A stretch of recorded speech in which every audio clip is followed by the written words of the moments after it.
দর্শক, গতকালকে বাংলাদেশে সম্ভবত আমরাই প্রথম এরকম তথ্য আপনাদেরকে দিয়েছিলাম একটা ভিডিওতে, যে পুলিশের একটা গোপন নথি ফাঁস হয়েছে, যেখানে দেখা গেছে যে বিভিন্ন বাহিনীর সদস্যরা বেশ কয়েকটা জঙ্গি গোষ্ঠীর সঙ্গে মিলিত হয়ে বাংলাদেশের গুরুত্বপূর্ণ কিছু স্থাপনায় হামলার পরিকল্পনা করছে। এই খবরটা প্রথম দেয় ভারতীয় গণমাধ্যম নর্থ ইস্ট নিউজ, এবং তারা এই খবরটা যখন দেয় তখনই আমরা তাদেরকে উদ্ধৃত করে এই খবর নিয়ে আলোচনা করেছিলাম এবং আপনাদেরকে সেটা অবহিত করেছিলাম। এরপর আমরা দেখলাম যে রাত যত গভীর হতে থাকলো তত বাংলাদেশের গণমাধ্যমগুলো এটা নিয়ে খবর শুরু করলো, এবং পরবর্তীতে দেখলাম যে গত রাত থেকে আজকে সারাদিন পর্যন্ত বাংলাদেশের প্রায় সব গণমাধ্যম এটা নিয়ে খবর করছে, এবং বাংলাদেশে একটা চাঞ্চল্যের সৃষ্টি হয়েছে। বাংলাদেশের মানুষ এক ধরনের আতঙ্কের মধ্যে পড়ে গেছে। তার মানে আমরা যেটা আপনাদেরকে বলেছিলাম পুলিশের নথির কথা, সেই নথি আপনাদেরকে দেখিয়েছিলাম, নর্থ ইস্ট নিউজের দেয়া তথ্যগুলো আপনাদেরকে বলেছিলাম, সেই তথ্যগুলো এবং পুলিশের যে নথি কোনোটাই মিথ্যা নয়। তাহলে কোন পথে এগোচ্ছি আমরা? বাংলাদেশের সংসদ ভবন সহ বিভিন্ন গুরুত্বপূর্ণ ভবন এই মুহূর্তে ঝুঁকির মধ্যে আছে, যে কোনো মুহূর্তে এরা আক্রমণ করতে পারে। অভিযোগ রয়েছে যে 24-এর শেখ হাসিনা বিরোধী যে শেখ হাসিনার রেজিম চেঞ্জের যে আন্দোলন হলো, সেই আন্দোলনে স্নাইপার ঢুকে পড়েছিল, যে স্নাইপাররা ঢুকে পড়ে বিভিন্ন হত্যাকাণ্ড ঘটিয়ে আন্দোলনটাকে একটা নতুন মোড় দেওয়ার চেষ্টা করেছিল, এবং তাদের ওই পরিকল্পিত সূক্ষ্ম ঘটনাগুলো যে মেটিকুলাস ডিজাইনে করা, সেগুলো পরবর্তীতে আস্তে আস্তে পরিষ্কার হতে থাকে। একটা গোষ্ঠীর কিংবা কোনো বাহিনীর সাবেক অবসরপ্রাপ্ত কিংবা চাকরিচ্যুত কিছু সদস্যের হাতে বৈধ অবৈধ বহু অস্ত্র চলে গেছে, এবং তারা বেশ কিছু আন্তর্জাতিক জঙ্গি গোষ্ঠীর সঙ্গে সম্পৃক্ত হয়েছে। এই খবরটা এখন বাংলাদেশকে কাঁপাচ্ছে, যদিও এখন পর্যন্ত বাংলাদেশ সরকারের এই ব্যাপারে কোনো বক্তব্য আমরা পাইনি। কি বলছে বাংলাদেশের গণমাধ্যমগুলো? আমরা কি বলেছিলাম? পুলিশের নথিতে কি ছিল?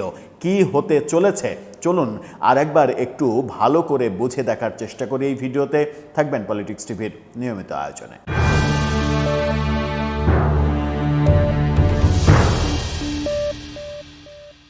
দর্শক, বলছিলাম বাংলাদেশের গুরুত্বপূর্ণ স্থাপনায় হামলার পরিকল্পনা চলছে কিছু জঙ্গি গোষ্ঠী, এবং বলা হচ্ছে যে সেনাবাহিনীর অবসরপ্রাপ্ত কিছু সদস্যের সেখানে যোগদান করা।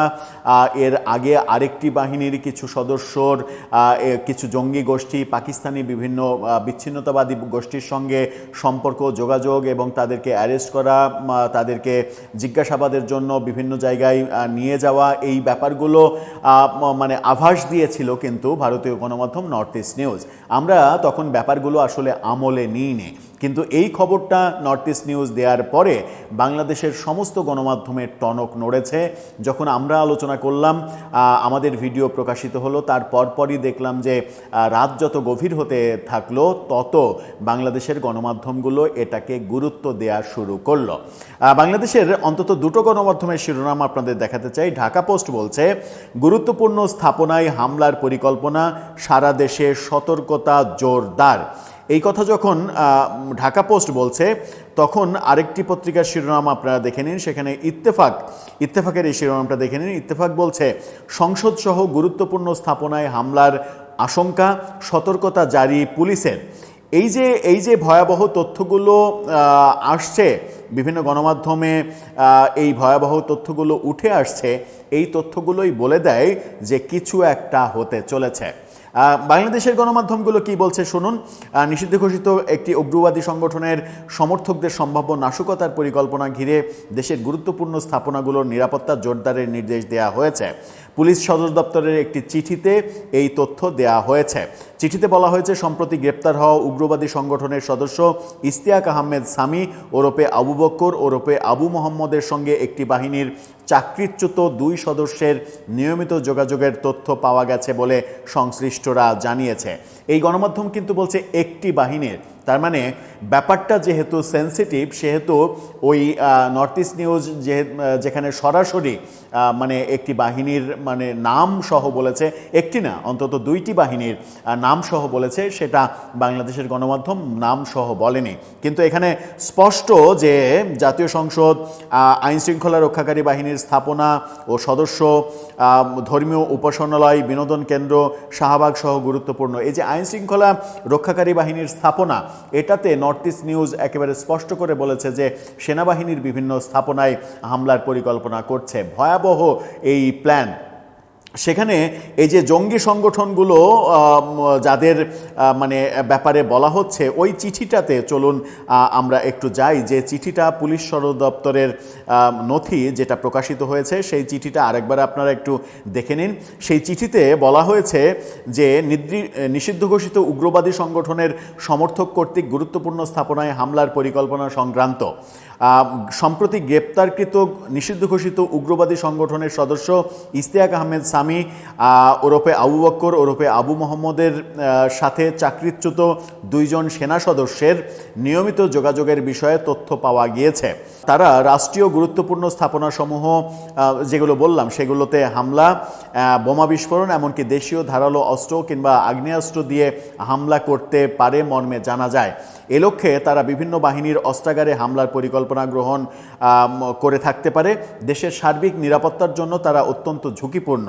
এমতাবস্থায় বর্ণিত গুরুত্বপূর্ণ স্থাপনাসমূহের নিরাপত্তা জোরদারকরণের জন্য নির্দেশক্রমে অনুরোধ করা হলো। এছাড়াও নজরদারি বৃদ্ধিসহ বর্ণিত ব্যক্তিদের বিরুদ্ধে যথাযথ আইনগত পদক্ষেপ নেওয়ারও অনুরোধ জানানো হলো। এখানে জঙ্গি সদস্যদের কথা বলা হয়নি, বলা হয়েছে মানে এই নথি বলছে যে সেনাবাহিনীর অবসরপ্রাপ্ত সদস্যরা। এবং নর্থ ইস্ট নিউজ কিন্তু তাদের খবরে এগুলো সব নিশ্চিত করেছে যে এই কার কার সন্ধান পেয়েছে পুলিশ, গোয়েন্দা সংস্থা কার কার সন্ধান পেয়েছে, তারা কোথায় থাকে, সাভারে, মানিকগঞ্জে কোথায় কোথায় থাকে, কি করে, কি অবস্থা, সেগুলো সবই উঠে এসেছিল নর্থ ইস্ট নিউজের সেই মানে খবরে। এই যে ব্যাপার, সেটা হচ্ছে যে বাংলাদেশের সর্বোচ্চ সম্মানিত যে বাহিনী, সেই বাহিনীর মানে সদস্যরা অবসর নিয়ে কিংবা চাকরিচ্যুত হয়ে যদি বেপথে কুপথে যায়, তার দায় তো নিশ্চয়ই সেই বাহিনীর ওপরে চাপবে না। সেই বাহিনীর ওপরে তার দায় যারা চাপাতে চাইবে তারা একেবারে গোমূর্খ। তারা যে মানে একেবারে এই ব্যাপারটা ইচ্ছাকৃত সেই বাহিনীর মানে সম্মানহানির জন্য করবে, সেটা নিশ্চিত।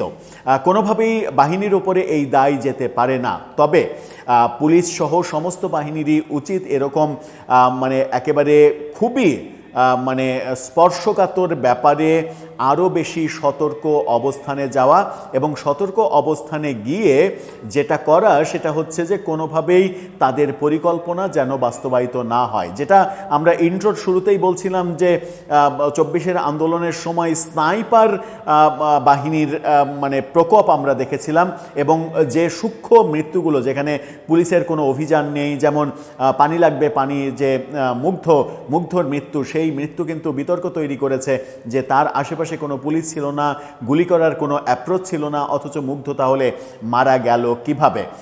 আবু সাঈদের যে হত্যাকাণ্ড, তার শরীরে রাবার বুলেট ছাড়া কোনো গুলির চিহ্ন পাওয়া যায়নি, তাহলে সে মারা গেল কিভাবে? তার মাথার পেছনে বড় ধরনের আঘাতের চিহ্ন কেন আসলো? তাকে হাসপাতালে নিতে কেন দেরি হলো? বাড়ির বারান্দায় বসে থাকা, দাঁড়িয়ে থাকা শিশুরা কিভাবে মানে গুলি খেয়ে মারা গেল? এই যে সূক্ষ্ম স্নাইপারের কার্যক্রম, এবং আমরা দেখেছি যে বিগত সরকারের অন্তত 2 জন উপদেষ্টা, আসিফ নজরুল এবং ব্রিগেডিয়ার শাখাওয়াত, এই দুজন ওই আন্দোলন চলাকালে স্নাইপারদের যে কর্মকাণ্ড, সেই ব্যাপারে তাদের কাছে ফোন আসা, তাদেরকে মানে সাবধান করা যে স্নাইপারদের আপনারা টার্গেট হতে পারেন, আপনারা এই জায়গায় যাবেন না। এই বর্ণনাগুলোও প্রমাণ দেয় যে ওই আন্দোলনে স্নাইপাররা মানে খুবই বড় ভূমিকা পালন করেছে। তাহলে এই অস্ত্র কোথা থেকে আসলো? এই অস্ত্র কারা যোগান দিল? পুলিশের যে লুট হওয়া অস্ত্র, সেই অস্ত্রগুলো কোথায়? আমরা একদিন আগে আলোচনা করেছিলাম যে পুলিশের লুট হওয়া অস্ত্র নিয়ে অন্তত 200 সদস্যের একটা সন্ত্রাসী বাহিনী জন্মেছে নরসিংদী এলাকায়, যেটা মানে আল জাজিরার অনুসন্ধানী সাংবাদিক জুলকার নারায়ণ শাহের এই তথ্যটা ফাঁস করেছিলেন। পরবর্তীতে বাংলাদেশের বেশ কিছু গণমাধ্যমে এই খবরটা আমরা দেখেছিলাম। তার মানে বাংলাদেশ নিয়ে ষড়যন্ত্র এখনো থামেনি, এখনো তাদের উদ্দেশ্য কিংবা তাদের যে টার্গেট সেই টার্গেট পূরণ হয়নি। এই টার্গেটটা কি তাহলে -2 ফর্মুলা, মানে একটা মাইনাস হয়ে গেছে, এবার কি তারা বিএনপির পেছনে লাগতে চায়? এবার কি তারা সরকার থেকে বিএনপিকে সরিয়ে দিতে চায় এবং তাদের পথ খোলাসা করতে চায়? তাহলে এই ষড়যন্ত্রের পেছনে কারা রয়েছে? এই ষড়যন্ত্রের পেছনে কি কোনো দেশ রয়েছে যে দেশগুলো বাংলাদেশে অস্থিরতা তৈরি করতে চায় এবং বাংলাদেশে অস্থিরতা তৈরি করে ভারতের সঙ্গে বাংলাদেশের সম্পর্কটা যেন ঝুলে থাকে, খারাপ অবস্থায় চলে যায়, সেটা মানে দীর্ঘায়িত করতে চায়? সেই দেশটা কারা খুব সহজেই অনুমান করা যায়। নর্থ ইস্ট নিউজ বাংলাদেশের একটা বাহিনীর সঙ্গে পাকিস্তানের মানে বিভিন্ন সন্ত্রাসী গোষ্ঠীর যোগাযোগের তথ্য দিয়েছিল গত কয়েকদিন আগে 8 পর্বের ধারাবাহিক রিপোর্টে। সেই ব্যাপারগুলোতে বাংলাদেশ সরকার কিংবা বাংলাদেশের আইনশৃঙ্খলা রক্ষাকারী বাহিনী সতর্ক কিনা, সজাগ কিনা, সেটাও একটা বড় প্রশ্ন। দর্শক, আপনার কাছে কি মনে হয়, কি হতে চলেছে? আপনার মতামত জানিয়ে লিখতে পারেন আমাদের কমেন্ট বক্সে।